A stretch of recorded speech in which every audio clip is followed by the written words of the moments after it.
स्वागत है आपके अपने चैनल एसआई स्पेशल में। आज मैं हर्ष क्यूज के विशेष मेहमानों से मिलाऊंगा जो बिहार टीचर में बीपीएससी के थ्रू ज्वाइनिंग किए हैं और कुछ जो एसएससीजीडी के थ्रू सीआईएसएफ, बीएसएफ और अन्य विभागों में अपना अंतिम रूप से चयनित हुए हैं। उनसे भी बात करेंगे और उनका जानने का मतलब प्रयास करेंगे कि तैयारी किस तरह से करते थे, ताकि आने वाले जो एग्ज़ाम है बीपीएससी 4, टीआरई 4 और अगले एग्ज़ाम अगला महीना में जीडी का भी एग्ज़ाम होने वाला है। तो इसको देखकर आप सफल बच्चों को देखकर आप अपना स्ट्रेटजी बना सकते हैं और उसके बेस पर आप तैयारी कर सकते हैं। तो सबसे पहले आज हम बात करते हैं। सबसे पहले आप बताइए भैया, आपका नाम क्या हुआ? जी, मेरा नाम विवेक कुमार हुआ। तो आपका सिलेक्शन किस में हुआ है? टीआरई 3 1 to 5 में हुआ है। ठीक है भैया, तो आप बताइएगा कि जो अभी बच्चे हैं जो भी टीआरई 4 का तैयारी कर रहे हैं, तो उन लोग मतलब अपना किस तरह से तैयारी को उन लोग को चाहिए कि कंटिन्यूटी बनाए रखें और जो सिलेबस है विषय वाइज आप बता दीजिए कि उन लोग के कौन सा बुक फॉलो किए थे आप? जैसे 1 to 5 के लिए तो एनसीईआरटी सार संग्रह बुक है महेश बर्नवाल का, वो है, और करंट अफेयर, इसमें सारा सब्जेक्ट एक ही में? जी एनसीईआरटी उसमें जीके और साइंस से सब है। और फिर अपना प्रैक्टिस में लगे रहें, करंट अफेयर्स पे फोकस करें। क्यूज यूज करना जरूरी है के लिए। हर्ष क्यूज औरंगाबाद के लिए सबसे बेहतरीन है। और प्रैक्टिस भी जारी? प्रैक्टिस और क्यूज दोनों यहाँ पे होता है और बहुत अच्छे तरीके से होता है। तो आपका किस सब्जेक्ट में चयनित हुआ है? जी, मेरा 1 to 5 जनरल सब्जेक्ट से हुआ है। ठीक है सर। तो आइए अगला बार हम बात करते हैं। सर अपना नाम बताइए पहले। मेरा नाम धीरेन्द्र कुमार हुआ। मैं 6 to 8 मैथ साइंस में चयनित हूँ। मेरा मार्क्स था 96। मेरा जनरल से चयन हुआ है। बहुत बहुत बधाई आपको। तो सर आप बताइएगा कि जो बीपीएससी 4 टीआरई 4 में जो बच्चे हैं वो आने वाले तैयारी को अपना किस तरह से सुदृढ़ बनाए, मतलब विषय वाइज उनको स्ट्रेटजी भी बताइएगा कि वह किस तरह से, मतलब आपका क्या प्रयास था? ये मेरा ऐसे दूसरा प्रयास था। मैं टीआरई 2 नहीं दे पाया था, मेरा डिग्री का कुछ गड़बड़ हुआ था। टीआरई 1 मैंने दिया था, तो 1 में 1 to 5 से बीएड वालों को बाहर कर दिया गया था और मैं टीआरई 3 फर्स्ट टाइम दिया। मेरा ये पहली बार में ही मैं सफल हूँ। तो आने वाले बच्चों के लिए बताइए। जी, मैं बताना चाहता हूँ, ये मैथ्स के लिए स्पेशली ये आपके प्रैक्टिस पे डिपेंड करता है। जितना ज़्यादा आप मैथ में प्रैक्टिस करेंगे उतने ही ज़्यादा आपके लिए फ़ायदेमंद रहेगा। तो कौन सा बुक से मतलब करेंगे कि सेट प्रैक्टिस से हो जाएगा? एक्चुअली मेरा मैथ साइंस शुरू से ठीक था, तो मैं किसी बुक को स्पेशली फॉलो करता नहीं हूँ। और एक बुक आपको कभी निश्चित रूप से सफलता के लिए नहीं कहा जा सकता है। आप एक ट्रेंड को पकड़ें, स्पेशली जैसे यदि बीपीएससी की बात करें तो वो एक्चुअली वो कोर एनसीईआरटी से पूछती है। फ्यूचर बैंक को ध्यान दें ज़्यादा, मतलब जो हाँ, एक्चुअली क्वेश्चन बैंक आती नहीं है। एनसीईआरटी को मैथ्स के लिए मैं कहूँगा, एनसीईआरटी जो बुक आती है आपको 7, 8, 9, 10 4 क्लासेज की, आपको जितने अच्छी तरीके से आप खुद से प्रैक्टिस करते हैं, ऐसा नहीं कि मतलब सॉल्यूशन देख रहे हैं और लग रहा है कि आ गया, ऐसा नहीं होता है। ठीक है, आ गया, पर क्वेश्चन आप रैंडमली चुनिए और उसको आप खुद से बनाइए। इसमें टाइम मैनेज करना कितना? वही चीज़ आपको टाइम मैनेज करवाती है। जैसे मैं बोल रहा हूँ ना कि बार बार उसको किसी चीज़ को बनाइएगा, रिपीट कीजिएगा, तो वो चीज़ आपके माइंड में सेट होते जाती है और आप उसको जितनी ज़्यादा बार बनाइएगा उतने कम टाइम में आप उसको बना पाइएगा। और रही बात सेट प्रैक्टिस की, आपको प्रैक्टिस उतने ज़बरदस्त ढंग से करना होगा। जैसे आपने कोई भी सेट उठा लिया और उसके बाद एग्ज़ाम में टाइम आपका जितना दिया हुआ होता है उससे काफ़ी कम टाइम में आपको रखना पड़ेगा। जैसे 1 से सवा घंटे इधर रख लिया और उतने में आपको करना पड़ेगा, ताकि जितने कम टाइम में आप इधर कर पाते हैं एग्ज़ाम में आपको ज़्यादा ही टाइम लगेगा, इसलिए कम टाइम लेकर के। ठीक है, थैंक यू, बहुत बहुत धन्यवाद।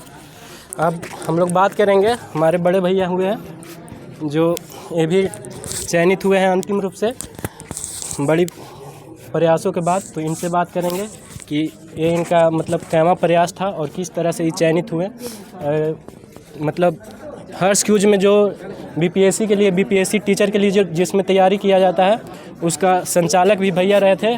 तो ये विशेष रूप से बताएंगे कि तैयारी कैसे करना है। तो बताइए भैया। जी, मेरा नाम मनीष वर्मा हुआ मैं हर्ष क्विज में बीपीएससी टीचर बैच का संचालक था और मेरा 1 to 5 में सिलेक्शन हुआ है बीपीएससी टीचर में। मेरा यह बीपीएससी टीचर का प्रथम मतलब प्रथम बार में हो गया, फिर फर्स्ट चॉइस में था, उसके बाद हो गया। तो हम बच्चों को यही कहना चाहेंगे कि जो बच्चे TRE 4 में भाग लेंगे उनको कि पहले पूरा फुलफिल सिलेबस NCERT हो और 9, 10, 11, 12 सबका NCERT एक बार फुलफिल कर लेंगे, पढ़ लेंगे।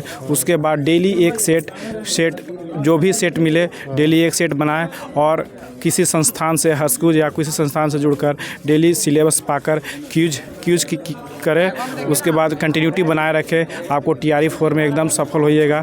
हमारा शुभकामनाएँ हैं। ठीक है, बहुत बहुत धन्यवाद है। आप अगले नंबर पे भैया हमारे चंदन भैया, जो AV 1 to 5 में सिलेक्ट हुए हैं। आप जनरल टीचर में सिलेक्ट हुए हैं ना भैया? तो आप बताइए कि बच्चे जो TRE 4 का तैयारी करने वाले हैं उनको विशेष रूप से क्या क्या पढ़ना चाहिए? तो मेरा नाम चंदन कुमार। हम त्रिवार में भी दिए थे, उसमें असफल हो गए थे, लेकिन असफल होने के बाद हमको बहुत चीज़ सीखने मिलने के मिला। जो कमियां हैं वो अपना सुधार किए। इसके बाद मैं TRE 3 में अपना अच्छा मार्क्स लाया। और बुक के लिए थोड़ा सा बता दीजिए। बुक के लिए है कि आप NCERT कवर कर लीजिए। इसके बाद में क्यूज कीजिए। इसके बाद में ऑटोमेटिक है आपके को सार संग्रह का बर्नमाल का बुक है, महेश बर्नमाल का, उसे यूज कीजिए। इसके बाद आपको सिलेबस मिलेगा और उसको जो कमी आ रहा है उसको दूर करते जाइए, सेट लगाते जाइए। ठीक है सर, बहुत बहुत धन्यवाद। अब हम आप लोग को मिलाना चाहते हैं भैया से। आप भी 1 to 5 में सिलेक्ट हुए हैं भैया, अपना नाम बताइए। मेरा नाम अभिमन्यु कुमार है और मैं भी BPSC TRE 3 में सिलेक्टेड हुआ हूँ। और फर्स्ट टाइम मैं अपने घर पे ही रह के पढ़ाई करता था और एक कोचिंग ज्वाइन किया था, उसी में पढ़ाता था। क्या अटेम्प्ट था? ये मेरा दूसरा अटैम्प्ट है। तो वहाँ पे मैंने जब TRE 2 दिया तो मैं डेट ऑफ बर्थ से छट गया था। तो उसके बाद मुझे लगा कि मुझे मतलब जितना था उतना, हाँ उतना ही रहा और डेट ऑफ बर्थ से छट गया। तो मुझे लगा कि यहाँ से गांव से नहीं होगा। तो उसके लिए मैंने सोची कि नियरेस्ट जो डिस्ट्रिक्ट है उसमें जाके तैयारी करूँ। तो वहाँ इस ज़िले में जैसे मैं आया तो हर्ष क्विज का नाम बहुत ज़्यादा था।